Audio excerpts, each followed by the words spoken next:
Welcome back to the channel, everybody. It's RJ. Over there is my 96 Dodge Maxi. No, it ain't. It's my Ram wagon. Been off on that a couple of days. Hey, we got a lot to talk about here, so let's go ahead and get in it. Today in Columbus, it's about 8 o'clock, by the way. Today in Columbus is a cool 76 degrees with 83% humidity. We have a high today expected of 91, and we have a 50% chance of rain. Most of that should be in the late afternoons. It might rain. And as always, this morning weather report, let me turn my cup around, is brought to you by my coffee. Oh, that is hot. But it's so good. Welcome back, I'm RJ, and we're at Cooper Creek.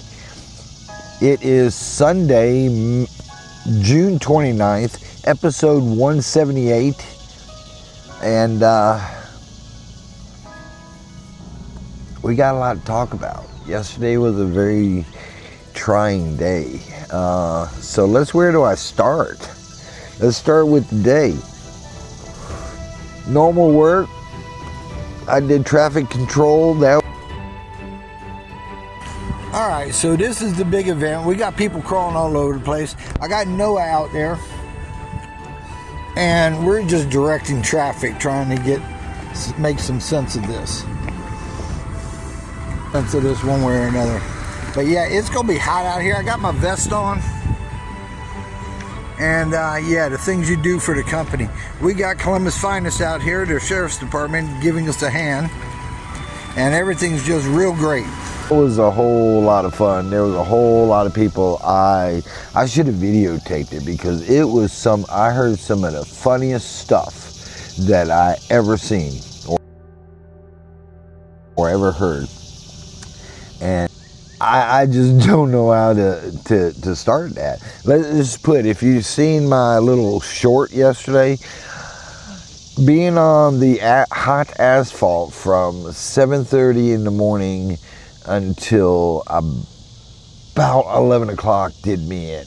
My boots held up fine. It was just about my feet. They're not designed to be on asphalt. I didn't have an inner sole in them, extra cushion. And I was toast, and I was running up and down the asphalt street, and we're not going to get too much into it, but let me tell you, I heard some comical stuff yesterday. Let's move forward a little bit. I went on 2 test drives. One of them I got on there, he was a little bit, okay, because this car was supposedly doing something with the air conditioner, and it takes a while to do it, and I wasn't aware of that. I just heard it was an air conditioner problem. Well, we get on this test drive, we get on the interstate, we're having a little chit chat, and I noticed that at some point at the gas gauge, the gas said, oh, we got 63 miles to go before empty. And I'm like thinking to myself, that's not good. And because he explained that this thing, if it turns off, it resets the whole process. But either way, we're driving. We get past this exit that I know what's next. It's like the lead to Atlanta. And he said, well, we're not stopping. We're going to go through this. And he started getting a little animated. We're worried because we're way out there. We're about to make the turn to Atlanta, and then there's nothing but highway and open road. And I realized at that point I didn't have my cell phone to call for help. I did not, because I was just rambunctious and jumped into it and went for it. And you know, I'm sitting here thinking to myself, oh my God, what can I do? This guy's a nut. And luckily, the girls at the store, they were calling my phone, and they heard it go off on my desk. And they're like, something's up, something's wrong. and it started getting worried. So they called this man's wife, and their wife, I don't know what they said, I don't know what she said, but when we got the gas, he was in high gear, moving real fast and everything. And before you know it, it was like an hour and a half before we got back to the dealership. And I was just, ooh, it stressed my nerves out. And then I went on the other test drive, and then the day ended. You know, it just ended. Man, that was freaky. The squirrels, back to the day. We had a lot of cars. We had a boatload of cars, and as soon as the car was drawn and the little door prizes were drawn, it was a madhouse, and everybody just evacuated the place. But it was crazy. But back to yesterday.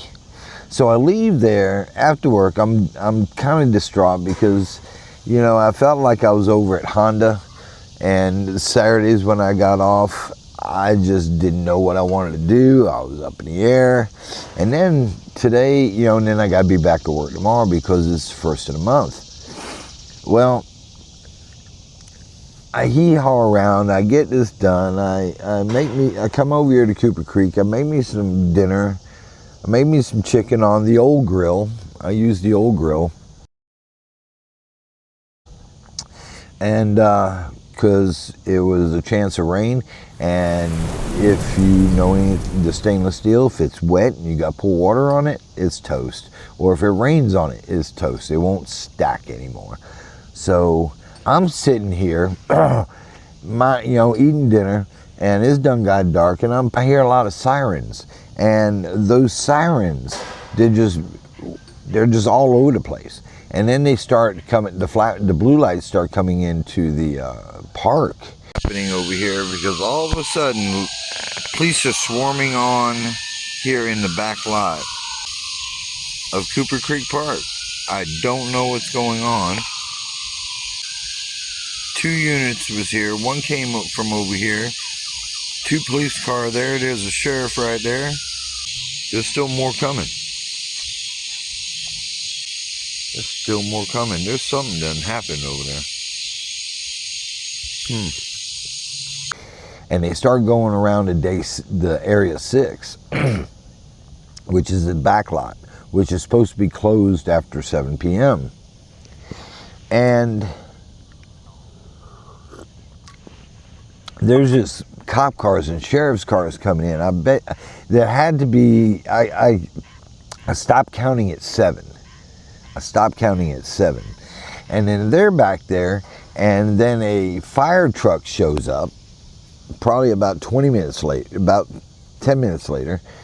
And then 3 or 4 more cop cars show up, and then one cop car leaves in high speed with the lights flashing and goes out and hits the sirens and going around because there's a neighborhood on the backside. So I really don't know what that is about.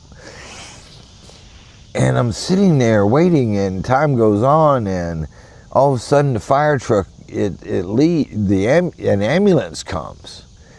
And the ambulance goes back there, and shortly after that the fire truck leaves.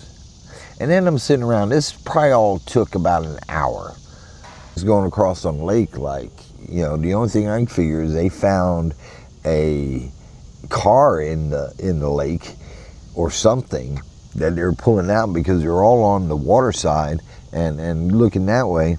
And I'm not sure if there was a body in there or what, because like I said, the fire truck came out, but the ambulance did not. And I don't know what happened. I haven't found anything on the news that I can see what went on.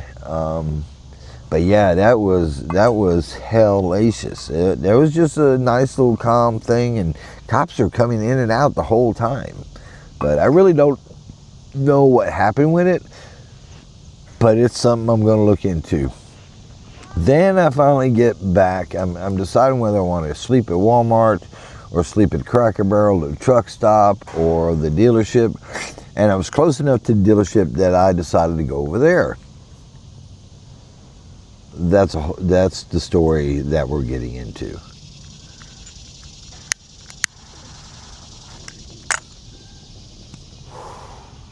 So I'm there minding my own business. I come down the street. The cops backed up in there, and I wave at him. I wave at him, just like I always have. And I thought it was kind of odd they didn't flash his lights at me, because that's usually our greeting. And I'm like, oh, maybe he's asleep. Maybe he's got his eyes closed. Maybe he's looking down at his computer, whatever. And I pull back there, and I'm just setting up camp, bebopping around, blah, blah, blah, blah, blah, blah, blah.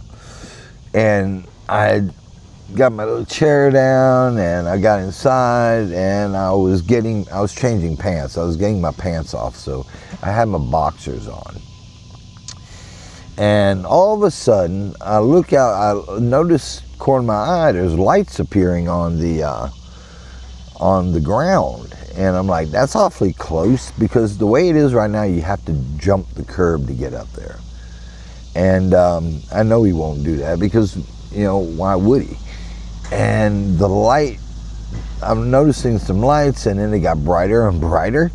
And by the time I'm putting my shorts on, and an officer hollers out, "Sir, can you step out of the vehicle?" And I'm like, this is odd. So I said, yeah, sure, just a minute. And I get out of the van. It was like, and they're giving me instructions as if something's wrong. You know, like, stay where you're at, you know, turn around for me, you know, or they asked me a question first, and then they started doing the visual pat down.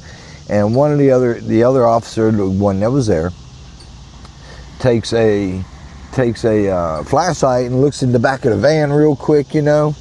And then they get over here, and they're like asking me for ID, and I tell them where it's at, and they go get it. They kept me looking in one direction. It's all protocol. It's all protocol. And they're asking me questions like, what are you doing? And I explained to them that I work there. I've been there for 11 months. I have been on the property for 11 months at night. The general manager knows about it. The service manager knows about it. And I've met about 4 of the officers out here that, you know, watch the place, and I know them. And gave me a quick pat down and told me to stay on the front of the front of their cruiser. And he had the light shined on me. And I guess they're doing me a checkout, and he says something like, well, don't you think if, you know, there was somebody living on the property that something would be said to somebody? And I looked at him and said, I don't know that. All I know is this, that, and the other. And I'm there, and the other 2 are over to the side talking. And after a little while, you turn the spotlight off. And he came out of the car, or he came back, the other officer walked over to him and was talking to him. And he came out, and the other officers came over to me. And, you know, he said, she said, you know, we're real sorry about this. Says, we called the watch commander, the other person is in charge of this detail. And, you're all good. It's fine. We're sorry. Well, we disturbed you and all this is, you know. And I chatted a little bit with him, and we went on our way. And you know, it was kind of. She was smiling. She was cordial. Everybody was respectable. But it was kind of. Ooh, it was kind of nerve-wracking for a couple moments there, because let's face it. You got not 1, not 2, but 3 squad cars come up, well, SUVs, and they're all in, you know, heavy tactical gear, whatever they wear, and it's just a little nerving. But yeah, that was the end of my evening. I smoked a couple of cigarettes after that, sat there. She went back to her post where she could see the property, and I just sat there because, you know, it was a lot of anxiety. I got people they're looking through my van. I've got them looking through my mezzanine from my wallet. I got, they're not drawing guns on me, but they have the capability of it. And, it's dark. It's dark as rip out there. And, yeah, so this was a new person that was on this detail. And that was just one little piece of information that was left out of the briefing when this person took this. And she admitted she never seen me. And I said, well, usually I'm not here on the week. If you do weekends, I'm not here on the weekends. I'm usually in the woods. But because I got to work Monday, there was no sense of me going into the woods this week. And I'm usually parked up there up here. And, whatever. And it turned out, everything was fine. She just knew on, hold on just a second. Just somebody came by to inquire. He seen my butane burner out here with the coffee pot on it, and it got his attention. This person now knows I'm there, and probably when I go in this evening, she'll probably wave at me. She'll probably have a very stressful day from the moment it was good when I opened. I wrote up 3 cars, and then I had to get outside because there was a need, and yada, yada, yada. But yeah, it was kind of stressful. But tomorrow is the 30th, and I've gotten information. I got tracking information that FedEx has my refrigerator freezer in town. This thing, when I put it said it was the 3rd to the 9th it would be shipped. It's now in town. It says it's going to be delivered tomorrow between 9 and 5:45 in the afternoon. So I'm kind of excited. I hope they've got it figured out and I've got the correct one. Either way, it would be an honest mistake, or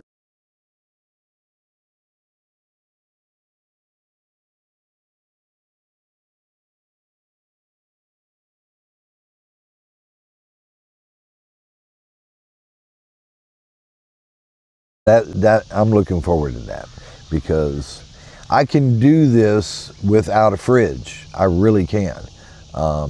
In fact, I've been doing it all week without a fridge. But it's a whole lot nicer and a whole lot easier with a fridge.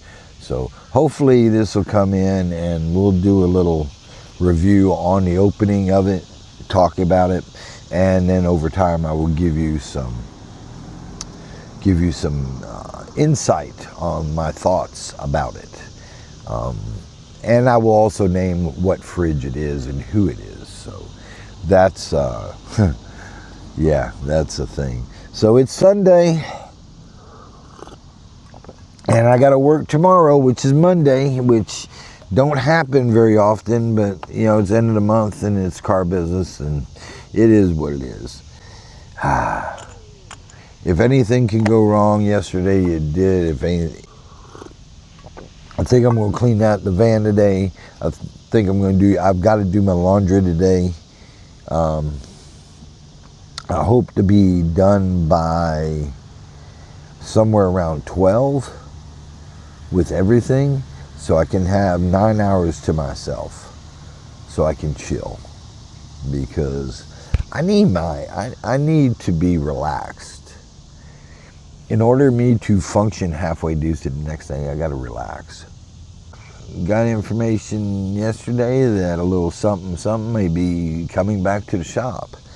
So I'm not going to read too much into it. I'm not even going to inquire about him on that. Dealing with the cops for the sheriff's department for traffic control to being somewhat kidnapped. That's why I came back. I felt like I was kidnapped. I was about to jump out of that car. And yeah, they all kind of chuckled. To having three units swarm on me in the middle of the darkness. And I'm talking about it was pretty late. It was probably 11:45 when this went down. So I can understand why this officer called in for backup. Yesterday was crazy. So with that being said, out some tape here. It's Sunday. It's Sunday. I got a lot to do to be ready for tomorrow, and I got a whole week before I can do this again. It's crazy. Friday, and that's a good thing because Friday's the 4th. I gotta be back at work Saturday, so that's one of those things. But we'll contend that and cross that bridge. It's gonna be a madhouse. Thank you for tuning in. Thank you for subscribing, hitting the thumbs up like button. Putting in the comments does a good job, but if you hit the like button, the algorithm follows it. Leave a comment. Subscribe if you've made it this far. Be kind to somebody today, and call your mom. And this is RJ, Southern Van Life, and we'll holler at you later. Bye now.